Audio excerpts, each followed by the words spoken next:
अकोला जिल्हा सर्वोपचार रुग्णालयात पतीला उपचारासाठी घेऊन आलेल्या एका महिलेचा पतीला पाठीवर घेऊन जातानाचा व्हिडिओ सोशल मीडियावर व्हायरल झाला होता।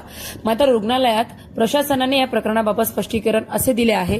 प्रशासनाच्या माहितीनुसार रुग्णाच्या उपचाराची प्रक्रिया सुरू होती आणि डॉक्टरांनी महिलेला आवश्यक माहिती दिली होती। मात्र पतीची प्रकृती पाहून ती घाबरली आणि गोंधळलेल्या अवस्थेत स्ट्रेचर किंवा इतर सुविधा न वापरता पतीला पाठीवर घेऊनच निघाली।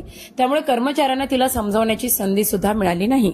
रुग्णालयात स्ट्रेचर, डॉक्टर आणि इतर सर्व सुविधा उपलब्ध असून रुग्णालयाला जाणीवपूर्वक बदनाम करण्याचा प्रयत्न होत असल्याचा दावा प्रशासनाने केला आहे। आमच्याकडे ही महिला आली होती रुग्णालयामध्ये, ही कालच आली होती, त्या दिवशी शुक्रवारला ही महिला आमच्याकडे ही महिला आमच्याकडे आली होती आणि सर्जरी विभागात तिला दाखवण्यात आली हिच्या नवऱ्याला, आणि नवऱ्याला दाखवलं असताना डॉक्टरने बाहेर, सर्जरी विभागाच्या डॉक्टरने बाहेर येऊन पाहिलं सुद्धा, त्याला औषधं लिहून दिली आणि हे सगळं होत असताना ती महिला इतकी पॅनिक झाली की ती नवऱ्याला खांद्यावर उचलून निघून गेली। तिने स्ट्रेचर मागितलं सुद्धा नाही।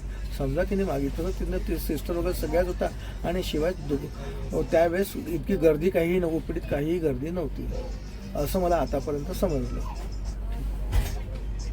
अशाच महत्त्वपूर्ण बातम्यांच्या अपडेटसाठी अजिंक्य भारत न्यूजच्या पेजला फॉलो करा आणि सबस्क्राईब करा।